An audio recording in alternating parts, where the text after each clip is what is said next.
Okay. Hi, this is Dr. Shabana Parvez of the Desi Buzz Talk Show, and I'm here today with Miss Saima Ashraf. She's joining me from England. Saima Ashraf, MBE. She's a person who who lives to inspire and empower others. She lost her sight as a teenager and was registered blind at age 17. She has gone on to become the only registered blind chartered accountant in England since 2013. She's a radio presenter, a podcaster, and governor of a school for the blind in Liverpool, St. Vincent's, and has worked as a senior auditor for Merseyside Police Department for the last 11 years. She's been recognized for her efforts over the last few years, including receiving the highly commended Civil Servant of the Year at the British Muslim Awards in 2022, Employee of the Year for Merseyside Police in 2021, and in June of this year, at King Charles's birthday honors, she received an MBE, which is a Master of the Order of the British Empire, for her services in policing. And later in December this year, she'll be visiting Buckingham Palace to actually collect her award. Welcome, Saima. So nice to have you on. Thank you so much, Dr. Shabana. Thank you for the opportunity. Really looking forward to having this conversation. Yeah. So congratulations on receiving the MBE. How does it feel to be recognized for your hard work, your dedication, and what does the honor actually mean for you? It's still really shocking for me when people like refer to me. There's a real imposter syndrome. Hmm. It's something that, sadly, I lost my sister to cancer a couple of years ago, and she worked for me for 13 years before passing away as my personal assistant. So she was very much involved in all the work that I do, all the initiatives I take part in. And she always said to me, one day you're going to get an MBE. And I was just always laughing. I was like, no, no, never ever thought that that day would actually come. And then for me, the most overwhelming thing was when I received it as a recommendation for my professional career, working for Merseyside Police, and for them to nominate me, get that peer recognition from them, has just been unbelievably overwhelming. I knew I was well regarded within my workplace, but for them to make that effort to get the evidence together to nominate, and as far as I know, they submitted the nomination in May, June 2023, and I didn't find out that I'd received it until May 2024, and they kept this all under wraps. Wow.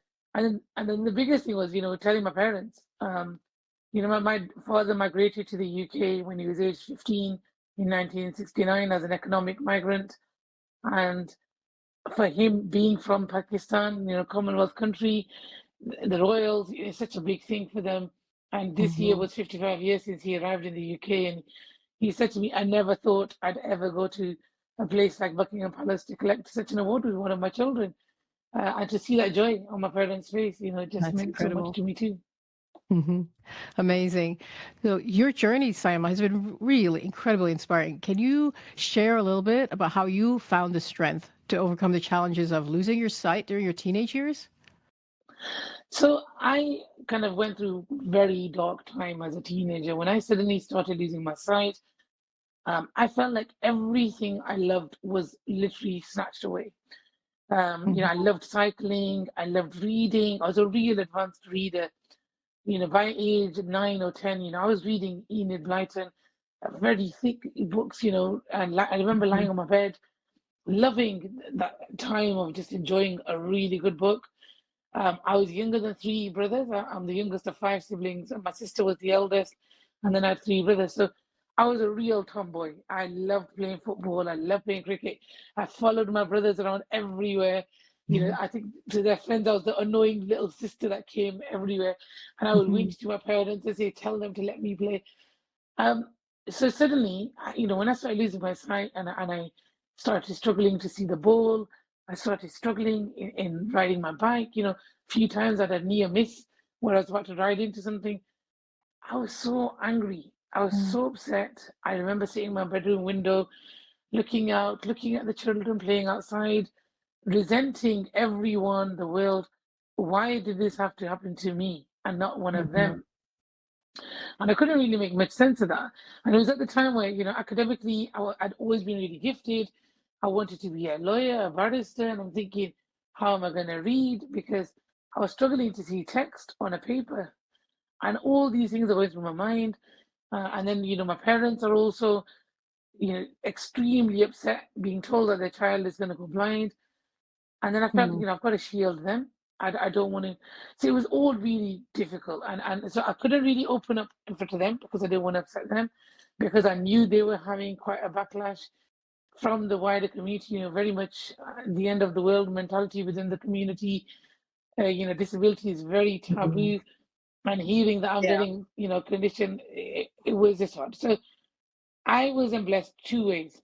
First of all, I have an uncle who is still very much a huge part of my life, a real rock, somebody independent to my parents who I really just connected with and who I talked to, and he became like the only person I could share with, and became a real guide, and he just literally said to me, age 16, he said to me, you have two paths in life.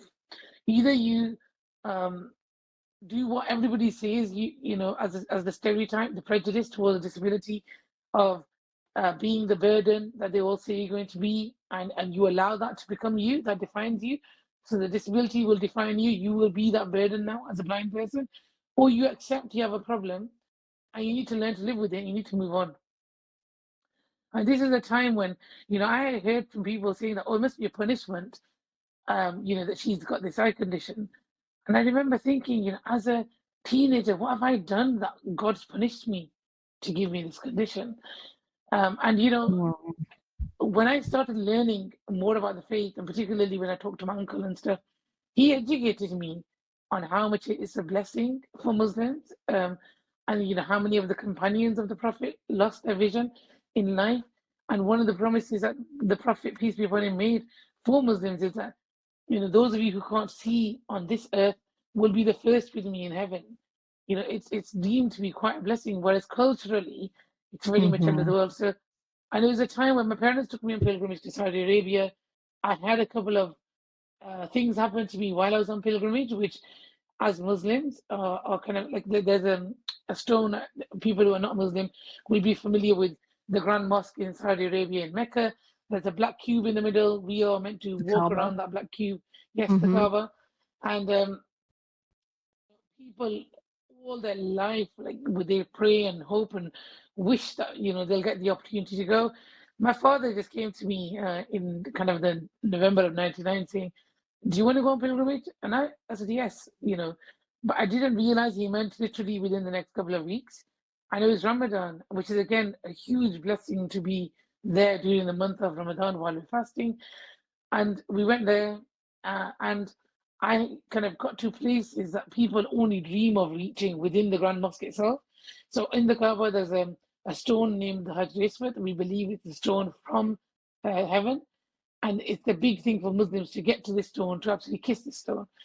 And on one night, the curiosity of how it looked just overwhelmed me. And I kept saying to my mum, I want to get to it. And she said, no, there's no chance. Too many people. And I was like, you know what, mum? All of you, like, you guys step away. And I said, mum, just tell me what direction is it in. And I could make out the black of the Kaaba wall, but I have no depth. So I can't see the distance, how far something is. So I've got the blurry vision of kind of white with the black wall. I can see that. And she pointed towards the left, saying to me, it's over there. So I was like, okay. I said, mum, you watch me and give me a shout when I've got there.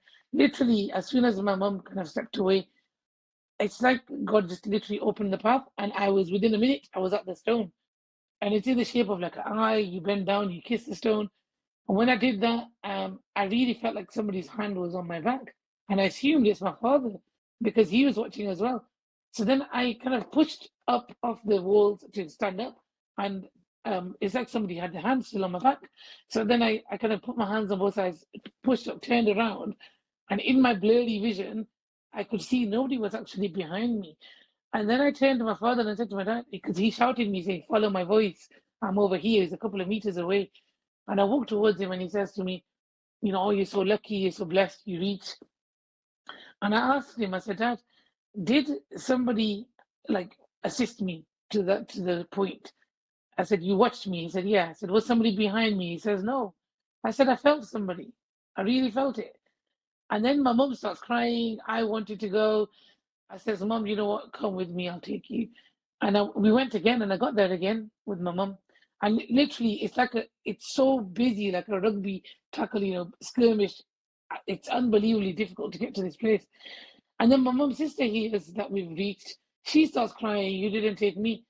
So I took her, and I reached again for the third time on that night. And then I reached for the next 3 days again, so 6 times in total. Amongst that, Incredible. one of the worst, exactly, like To have it's stayed there, yes. unbelievable for me. And then Hmm. another thing that happened while I was there was one of the workers within the Grand Mosque. My mum asked me to dab some Zamzam water on my eyes, and I did. And one of the workers came, and at this point, I don't carry any aid. Like now, I'm a white keen user, but at that stage, I wasn't. So there was no way you could tell that I have any visual impairment until he saw me dabbing the water, and he came up to me and says, "Do you have he's Pakistani origin," and he said to me, "Have you got something wrong with your eyes?" And I said, "Yeah," and he said, "Which hotel are you in?" And I gave him my card, and my mom's like, "What are you doing?" And I said, "Well, he didn't ask my name. He asked who's your chaperone, which is my father." And I said, I gave him my dad's name, and he said, "I'll see you in the next few days." And then the following day, we're in the hotel. We got a phone call saying, "Haji Ashraf, can you come down to the reception?" I'm like, "Mom, it's that guy. Dad's not going to recognize him because he wasn't with us." So we went down, and lo and behold, it is him. And he said to me, "I don't know why, there's 3 or 4 million people quoted to be here at this time because we were there in the last 10 fasts of Ramadan." And he said, "I felt compelled to come to you, but I want to give you a gift." And I was like, "What is it?" And he said, "Every year during the Hajj, would they wash the Kaaba, they remove the cover, and they wash the Kaaba." And he said, "The Zamzam that they used, I'm giving you a bottle of that Zamzam water." And he said also, every year they cut the previous cover into pieces and they give us the pieces, and I'm giving you a piece. And for a Muslim, like, this is an unbelievably massive blessing. Incredible spiritual gift. Yes. I was so overwhelmed. I couldn't believe, out of like all these people, he felt that he even said to me, "I don't know which country you came from. I didn't ask you anything, but I felt compelled to come to you." But this is that point in my life where I felt so alone for the previous 3 or 4 years, losing my sight, coming to terms with that, and then going on that pilgrimage just changed my life because it gave me that mindset to accept everything as the will of Allah. And where you Mm, feel that you're that's completely on your powerful. own, you know, Yeah. Allah is watching over you, and He will open doors. And all my achievements, I always say to people, intention, intention, intention. Make clean intention in your heart. So many things I've done, and people are like, "How did you do that?" Yeah. But So I let's just talk make about that some of into, those. You yeah, did have quite a few obstacles in your path to becoming a chartered accountant. So what is I it did. during the academic journey, for example, that kept you motivated?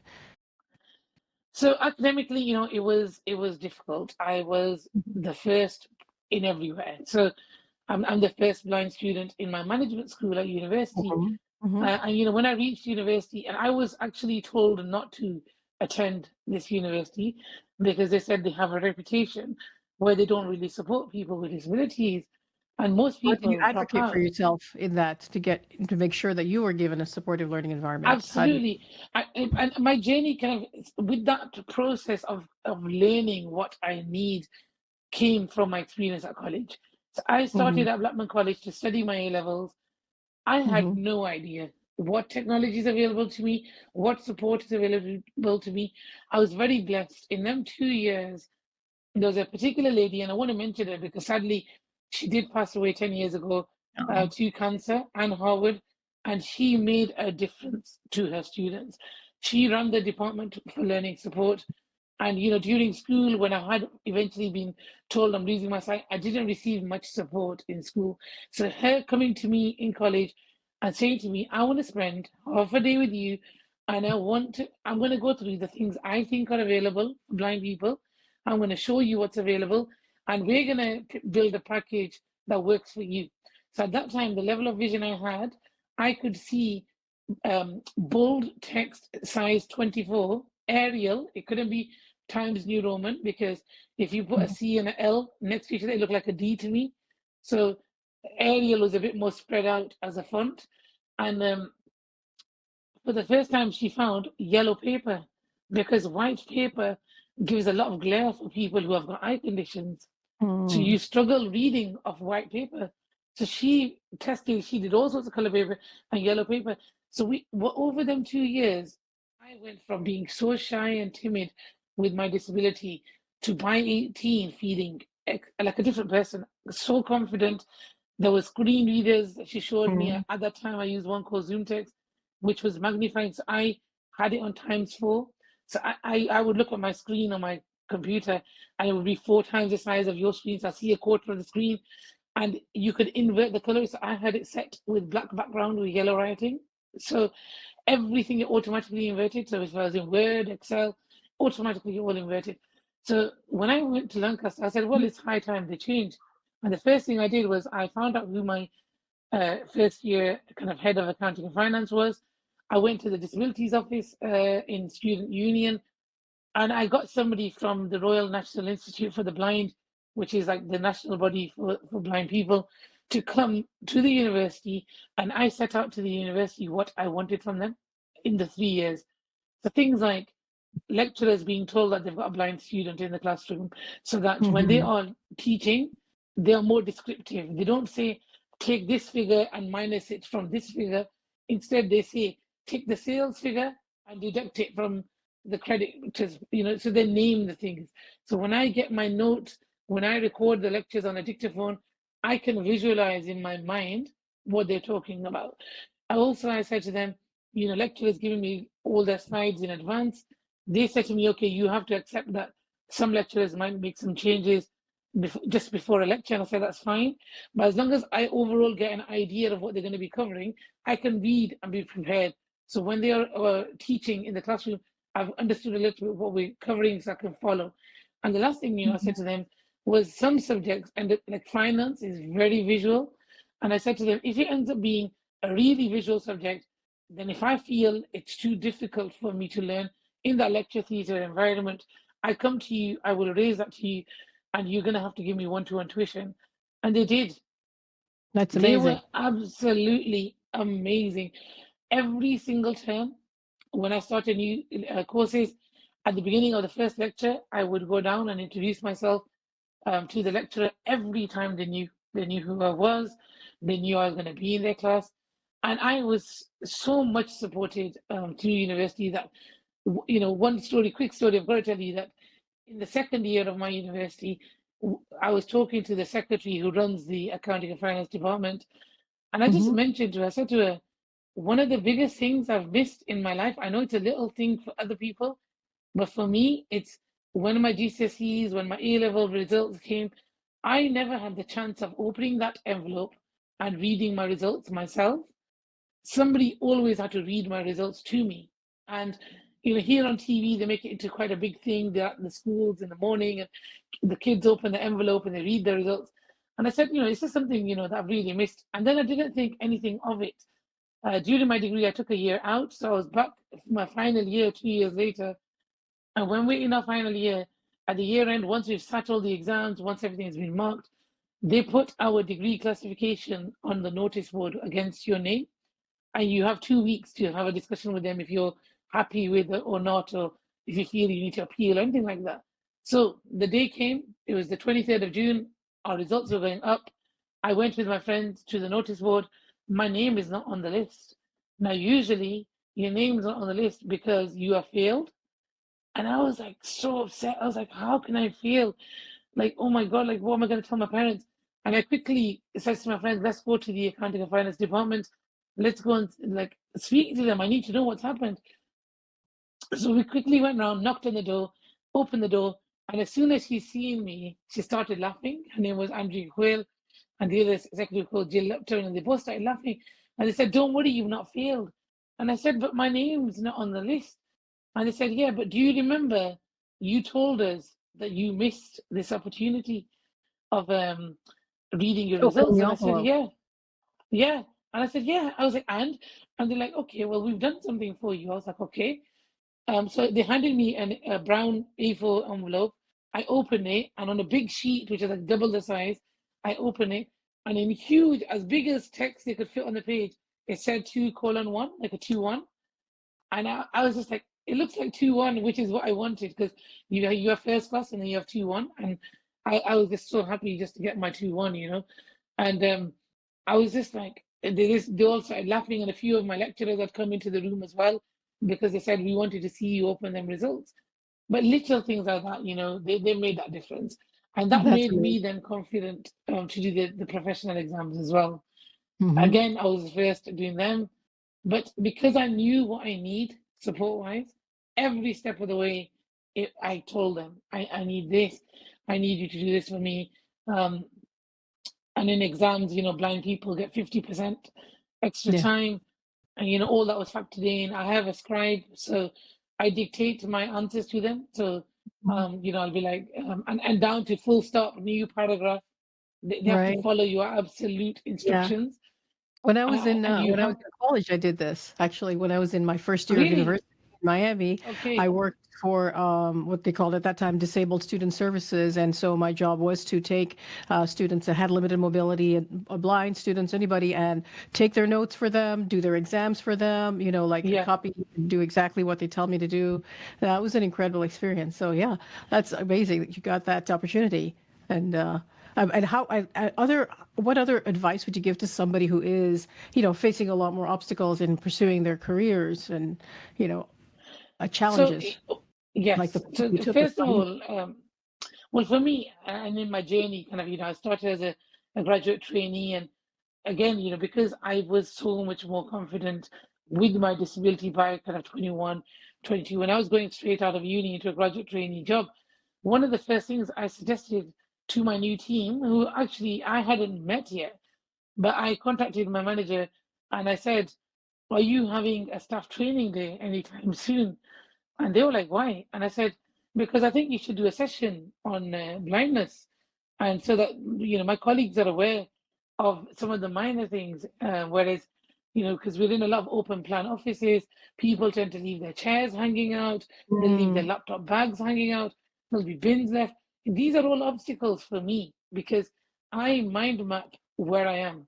So mm-hmm. whenever I walk across anywhere, and this is why they say, don't ever change the furniture in a blind person's house, because Mm-hmm. we walk around everywhere with everything in our head in its location, and we're not expecting something there then as an obstacle, and we're going to walk straight into it. So these are the kind of things, and at that time I still had some vision, so it's like having white lines on the edge of stairs. As a Mm-hmm. blind person, that it kind of tells me where the tip of the stair is for me to kind of make it easier for me to walk around. So there's lots of all these kind of things. They loved the idea. They actually did the session. And when I joined my workplace, my colleagues came to me and said, you know something, you're the first blind person we've ever met. We had no idea on your support needs. And what you asked them to do was just the best thing, because now we're more mindful, because people don't actually do it on purpose. And Yes. sometimes, I say this to disabled people where they get annoyed with people that such a body so ignorant to my disability. And I'm like, no, you have to appreciate and accept you are probably the first person of that disability that they've ever met. So they don't know how to support you. If they do Right. too much, then you're going to say they're patronizing. If Right. they don't do enough, then you say they're Yeah. being ignorant to my disability. So they can't win. So Yeah. my This thing, is a very when I good do a point. lot of when Yeah. I do a lot of guest speaking, I say to people, look, there's two things. For the person with the disability, you have a bit of responsibility to share what your needs are, because every disability is a spectrum. My blindness compared to somebody else's blindness is completely different, because Mm-hmm. what we see is completely different. So what Mm-hmm. might work for somebody else doesn't work for me. So that's my responsibility. As a disabled person, I should try and be as vocal. And I know it's difficult. A lot of people are still on the journey of accepting their condition. And it really is a journey. It's like a bereavement. I kind of refer to it like that. When you have any kind of disability, it Mm-hmm. is like a bereavement. You lose, a part of you that defines you, and you feel that, and it is a journey where you've got to get to where you accept it, and then you have to learn to live with it. So Yeah. that's that Which side. is a But really, then really good advice from you. Yeah. but for the Learn to. non-disabled, I say just ask rather Just ask. than making, yeah, Oh, it's a very no. simple thing. Don't make Hmm. assumptions. Don't think that, oh, I know such a body whose child was blind, or I know such Hmm. a body and they needed this. Don't do that. Right. Literally, just ask. Just say Yeah. to them and be upfront. It's the first Hmm. time I've met you, Saima. I don't know what your needs are. You tell me. And I always say this to people, please do that. And people do. So when I'm having them as a sighted guide, say, I just need your elbow. Literally, I am trained with my cane to walk with you, touching your elbow, and I know when steps come up, down, I've been trained and I can do all of that. You don't need to worry. Carry on talking to me in a normal. And I said, when we reach somewhere where you want me to sit down, just take my hand, put it on the back of the chair, so I know where the chair is, and then I will maneuver myself around that chair and seat myself. You know, and people are like, these Yeah. are such like basic things. That's really And good advice that people don't talk about very much. You're right. It's very much like assumption. There's a lot of assumptions, or there's a lot of fear yes, of not yes, asking or not wanting to call attention to it. But you yes, have kind of broken the glass ceiling in this way, and because of this, you actually have turned around and become a really vocal advocate for other visually impaired yes, individuals. What yes. kind of changes? You mentioned some already. What other changes do you hope to see in society regarding accessibility and inclusion? For me, one of my biggest frustrations in life is the fact that people see the disability before they see me. So this Hmm. is something that really irritates me and particularly when we're in kind of our own culture spaces like the South Asian spaces. And particularly if I walk into a room wearing a traditional Asian outfit, I'm of Pakistani origin. I'm very, very proud to be a Pakistani. I love wearing our Asian outfits and stuff. I go all out. I love the whole bling bling and all that kind of stuff. But people are very surprised to see, as a blind person, how come I'm so much into that, and I'm so coordinated because I'm very Hmm. into my bags and shoes and everything. Um, but as soon as I walk in with that cane, immediately they will judge me as that stereotypical prejudice mentality that they have with somebody with a disability. So they will not ever comprehend that I've actually achieved something, I've done something with my life. And so they talk to me really patronizingly, really down to me. And my Mm. nieces and nephews love this now because they laugh, like because they can see it happening now, where people are doing it. And then they're like, my nieces and nephews a few times, they said, you've got no idea who our auntie is. Do you want to ask her what she does? Because their assumption is that I'm literally at home in a house doing nothing. And as soon as I start kind of reeling off the stuff that I do, they jump to the opposite spectrum. Oh my goodness, you're such an inspiration. Da, da, da. But my frustration is, why judge me first? You know, why? And so I'd love it if we end up in a world where we see human beings, because as a blind person, that's the beauty of being blind. We don't Mhm. see any color, we don't see any kind of religion, because we don't see all of that. So when somebody walks into a room and people judge people for their color, for their faith, or whatever protective characteristic, I don't see any of that. So Mhm. when I meet a person, I meet them, As another human absolutely being, genuine as a human. Yes, right? and As one human being to another. yeah, Yeah. And you and I, and actually also I I have a podcast, right? I mean, you're advocating. You have a podcast, which yes, is, and you tell us about that. It's called I okay. Believe. I believe, yeah, EYE. EYE, believe. Yes, Uh-huh. yes. And it's on Spotify. It's I believe blind pod. So this is a concept that one of my very close friends, Ashraf here, she came up with this concept a couple of years ago, saying that, we sit here and we talk about all the taboos, challenges, barriers. She's of a Bengali background, as I'm a Pakistani. And she said, there must be so many people out there just like us who are from these backgrounds, who have lost their sight, who have or been blind from birth or whatever, but had the additional challenges, barriers from Hmm. being of these origins. We should do a podcast. We got on board and been involved. So since 2022, we do a monthly podcast. So we talk about generic topics, but We bring in Mhm. our own stories and journeys being from our background. So, Mhm. the first one we started lighthearted, just the fact that you could get a text message and asking you to come out on an evening saying, Shabana, are you free? Do you want to come out? Now, for a blind person, it's not simple as that. As soon as we get an invitation like that, immediately we've got to then plan how we're going to get there. Is the location accessible? Is the taxi going to be able to drop us right outside the entrance? Are there stairs? Is it a slope? Are we going to be able to navigate with our kid? Do we need a sighted guide? That's just the accessibility of where we're going to. Then what about when we're getting ready? Things like this, matching our outfits. Things. So all them kind of things. We thought there's going to be people struggling out there. They probably want to hear how do we overcome a lot of these challenges, barriers. Mhm. So that's what we do. We talk about the topic. We then have a tips section where we give tips, and then we end with some funny stories. And we've done like relationships, we've done the whole dating, marriage, children.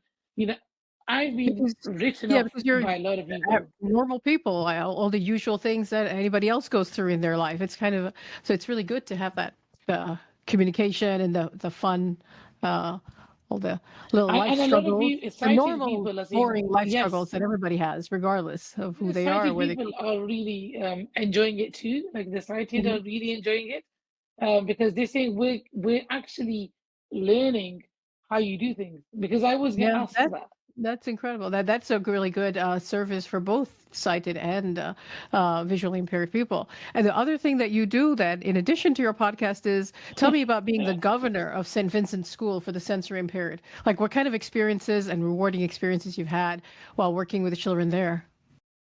So again, this was something that for quite a number of years, because I work for Merseyside, which is in Liverpool. So Merseyside Police are the police force for that whole area of Liverpool, and so this school is in Liverpool. And one of my line managers at work kept saying to me, "You need to be a mentor to them kids. You're the only blind chartered accountant in England. You need to show these children that they can." And I kept saying, "Yes, yes, I'll do it, I'll do it," and I just kept putting it off. Eventually, he actually handed my details to the school. I told them to get in touch with me. So this is in 2018. They asked me if I would be a mentor. And then once we started talking, they asked me, would I become a governor? And I said to them, well, I can't do that until I visit the school. Oh my goodness. All right. I booked a 1 hour meeting. I went, 10 a.m. thinking I'll be done in 1 hour and I can go home. Dr. Joanna, I was there all day. Mhm. The most amazing school place I've visited. The kids were amazing, just spending time with them. And then through the school, we've done some amazing, amazing opportunities the kids have had.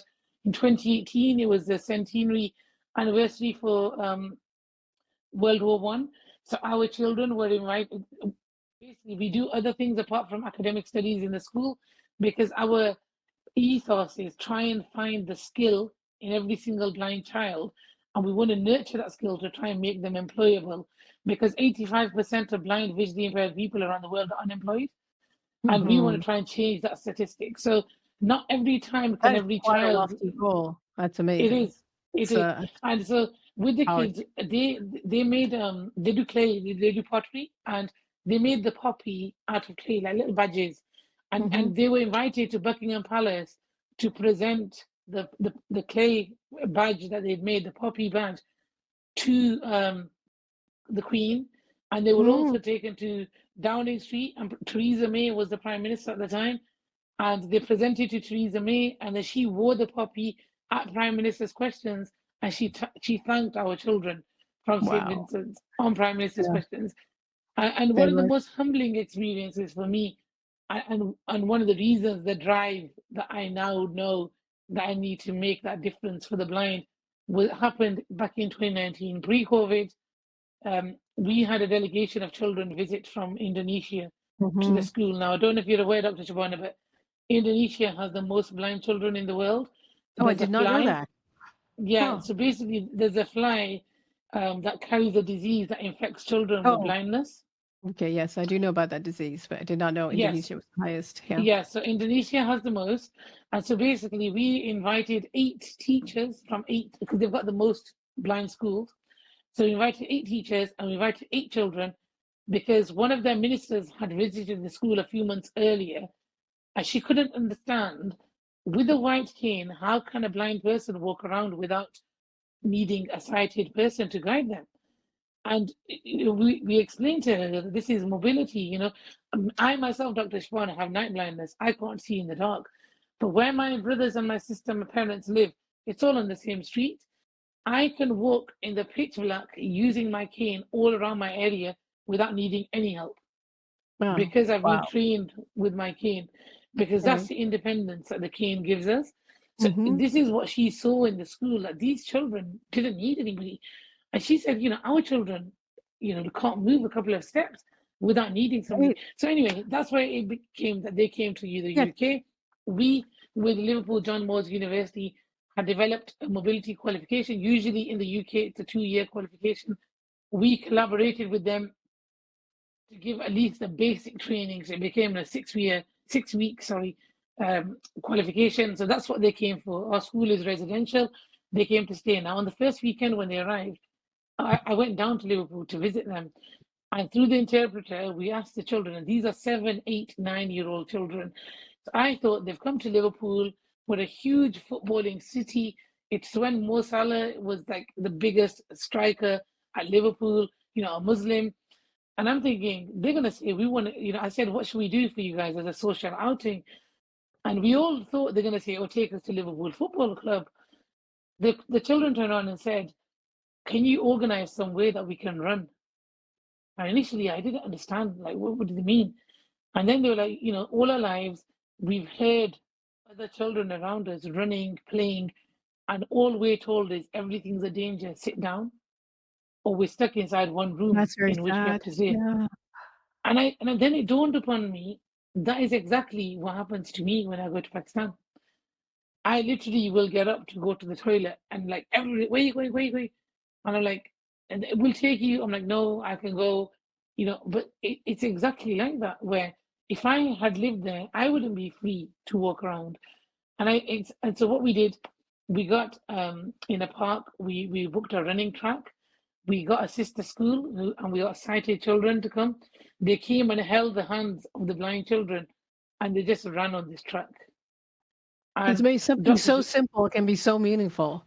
Yeah, It's great that you asked them what they wanted, because that's another where you would assume that they wanted to go football, but instead yes, they just wanted to run. It's yeah, incredible, and and the you joy, appreciate, yeah, the joy that they the have. joy on their faces, like I could Amazing. hear the laughter, and these kids were children that when they came, they were hunched over, they were scared to take a single step, because when you link onto somebody as a blind person, to have them guide you, it's a huge level of trust. It's an absolutely huge level of trust. And basically, when these kids came, they were scared to take a single step. Dr. Shabana, when they left, they walked independently with their canes. And these kids went back to Indonesia, and they became the trainers of other children.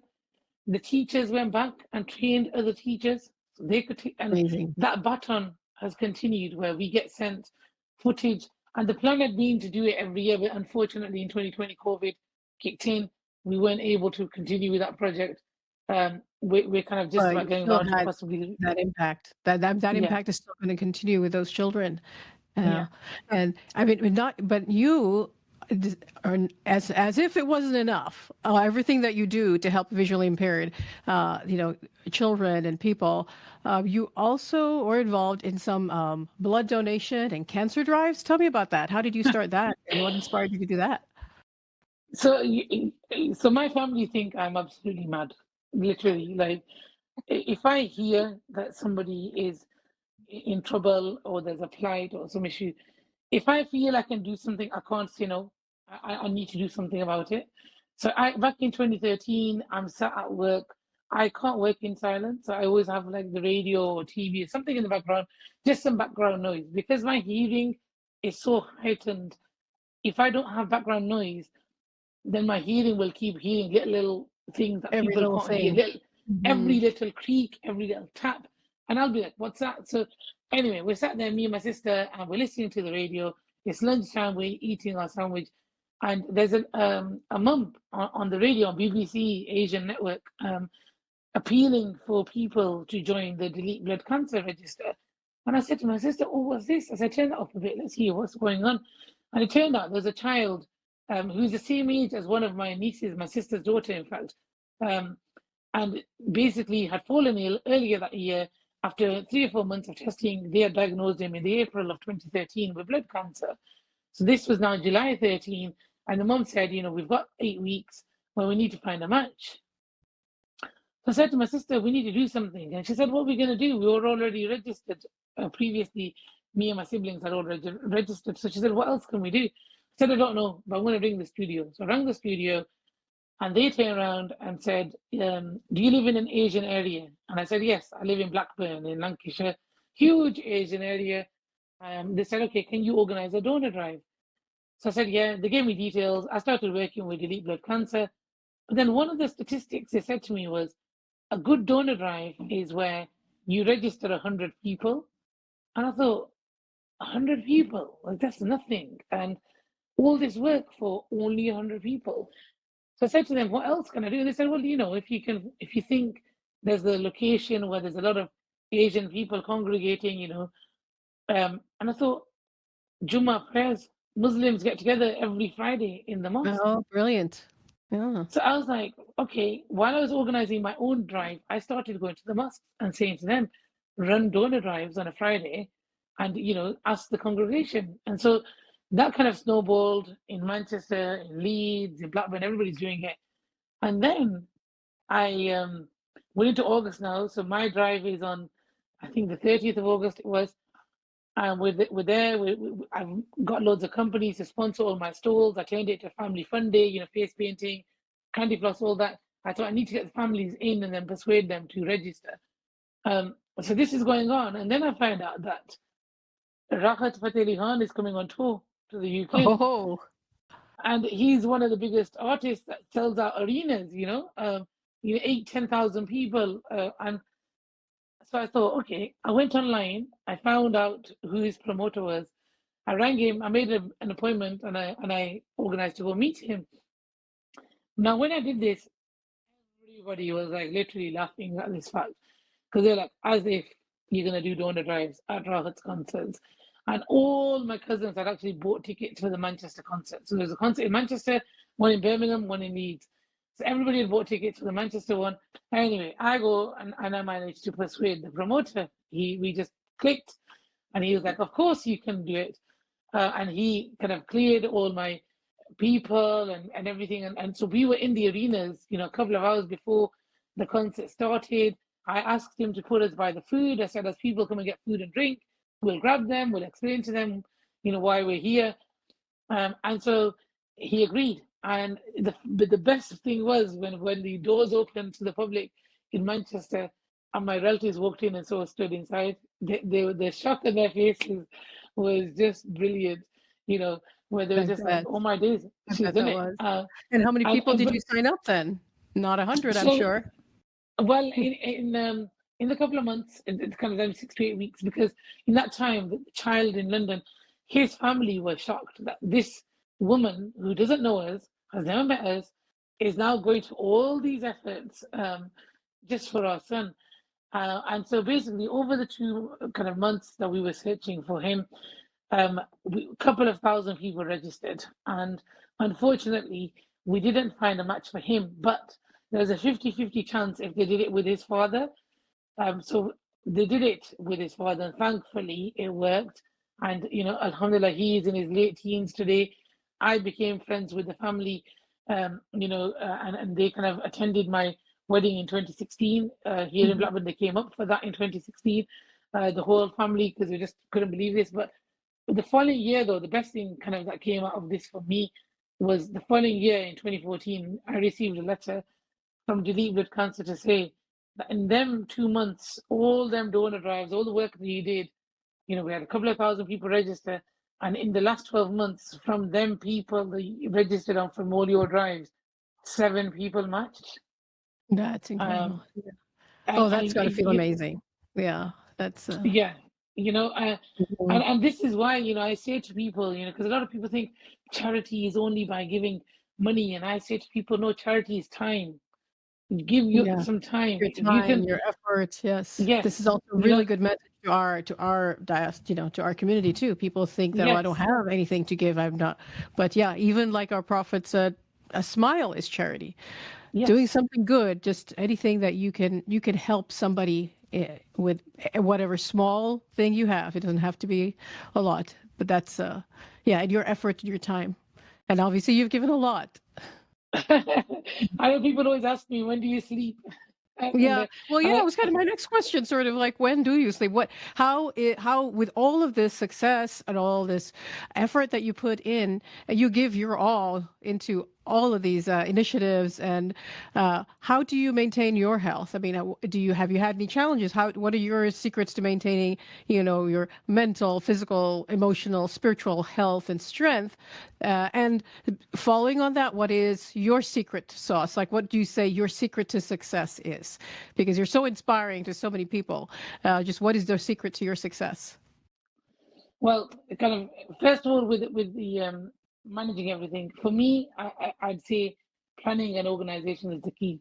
So, yes, we commit to a lot of things, but if you plan properly, if you organize properly, and I am an absolute control freak. I organize so many events, and literally, I even down to Dr. Swan on my wedding. I had 500 guests. I did a seating plan. I had it set out on a spreadsheet. I went to the venue in the morning and checked the layout of the tables before I allocated the numbering. And at that stage is when I handed over to my sister and said, right, it's your job to execute, because obviously as the bride now I can't say anything. I Mhm. really, but it's planning. It's and for me, I'm You always clearly have an thinking of, attention to detail as well, and you have an eye for very much so. detail. Yeah, Yes. and that's the thing. Again, these are all things that people assume are very visual, but see, I visualize everything in my mind. It's all in my head. My the whole diary, everything is all. Alhamdulillah. When Allah takes one thing, He gives you so much more. And Right. people always ask me that, do you wish that this never happened to you? And I say to them, no. I'm so grateful this happened to me, because the person I am today is because of my sight loss, and the way Hmm. that it humbled me. I always wanted to be a lawyer, a barrister. I could have been, and I always say, nobody can beat me in an argument. I would be the best barrister there is, but Hmm. I would be a high flying barrister, successful, earning whatever. But I would have never done half of the things I've done. The lives I've kind of impacted, changed, the things you can't buy. Them are the things that by the sight loss, Allah bless me You've with that gained so much opportunity. more in that, Yeah, and and and that's a. so for me, that for me fulfills me so much more. And the key to my success, 100%, is my family, my parents, my sister, my brothers, and now the next generation, my 5 nieces, 5 nephews. Yes, I commit to so much. My team behind is the Ashraf family. They Hmm. are literally like, they know if the next thing I'm doing, they know that's it. Okay, here we go now. We're signing off on this. And as I mentioned, I lost my sister um, Hmm. to pancreatic cancer. She was very young. She was only Hmm. 43, and she left 5 children. All of her children very active with me. They've always been ranging from age kind of 21 down to 9. You know, um, but the key is, and seeing my parents, because my parents have faced tests with every single child. Hmm. So my twin brothers were 18 months older than me. When they were born in 1982, they spent the first 3 to 4 years of their life in Manchester Royal Infirmary. They didn't come home. I was born and a toddler at home before they came home. So my Hmm. parents had a real challenge with my twin brothers. Then in the 90s, I'm the youngest child. I am suddenly losing my sight. They're getting told that their A youngest lot child of is going to challenges. eventually is Yeah. going to become blind. And then my brother, my eldest brother, who's in 2010, he got the same eye condition as me because it's hereditary. So I got it aged kind of 10, 11. He got it aged 30. And he's kind of gone through that journey. So we had that where he went from having his own business, driving, Hmm. child. going through so much of that whole experience. And then, the worst in 21, my sister, who, people would say is the healthiest from us siblings, straight out of COVID, she's diagnosed with pancreatic cancer. She fought it for 18 months, and unfortunately, on the 18th of November 22, she passed away. But to see my parents still so resilient, You have they are such so family support. steadfast. Yeah. I mean, and And so you mentioned your nieces and nephews and, the younger generation. That leads me to my next question about the younger generation. If you could offer one piece of advice to young individuals facing disabilities, what would it be? so, it all stems back to that initial conversation that my uncle had with me when I was 16. Mm-hmm. And, I recently for like International Women's Day, they have a initiative here where you write a letter to your 16-year-old self. And, in my letter to my 16-year-old self, and I reflected on this last year when I had to write that and to kind of think around it. And I just thought, don't let the world, people, the disability, their prejudices, their stereotypes, their opinions define you. Don't let the world It's define you. That's really no, good advice. Yeah. like you have, it's a self. You have to go on that journey of who you are Mm-hmm. as an Mm-hmm. individual. Because I was written off. I heard it all. I heard your daughter's a burden. Nobody's going to marry her. Yeah. I had everything said to me by not my immediate family, never my parents, not my siblings. But the best thing my family did was they never treated me anything different. I was never allowed to use the blind card for the chores and stuff. It was equal opportunities in our house. I had to do the dishes when it was my turn. I had to do the Hoover. Whereas when I offered to do the same things in other relatives' homes, I heard comments like, "Oh no, she can't do the dishes because she's not going to get all the dirt off. She can't do the Hoover because she's not going to, And Dr. Shabana, I live on my own. I live on my own, Yeah. and even That's now, incredible. And you travel by yourself. You take trains, you I commute, you do. travel by yourself, even abroad. So it's, Yes. yeah. So, but I still have relatives until this day who make comments like, "Does your mum come and do all your ironing?" And I'm like, "No." They're like, "Who irons the clothes?" I'm like, "I iron them myself." And they're like, "But how do you not burn yourself?" And I'm like, "Because one side is hot, and I'm not stupid. I might be blind, but I know not to touch the hot side." And then Right. they're like, "What about your cleaning?" And because I have other relatives who go around saying that. Um, I've got sister-in-laws and they go around every week to clean my house, and I was like, I wish, you know, I'm there doing my cleaning myself. And they're like, "How Hmm. do you clean if you can't see it?" And I'm like, because in my mind, it's like painting, and where I know I've got to clean the surface or in the bathrooms, scrub down everywhere because I can't see where the dirt is. So in my mind, everywhere is dirty. Hmm. So I've got to actually, your house scrub is down. cleaner than most other people's. I've heard people say that when they'll be like, "Your house is really well kept," and then I think they suddenly realize where the sentence is going to end us, so they'll go quiet, and then I'll say, "Do you mean for a blind person?" Yeah, yeah. Because I'm like, is Unspoken that what end you? of the sentence. Yeah. Mm. And Well, and, and, and I get that a lot, where mhm. that judgment. But I just want people, the sky's the limit. We live in a The sky society that is the there limit. is, And you are yeah. definitely an amazing example of that. And Yeah. we live in a society that there's so much support out there now. Yeah. I don't Really. use Braille.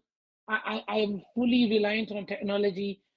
I never had the opportunity to, kind of at the time really to invest in learning Braille. Mhm. And people automatically assume, oh, blind, must be using Braille.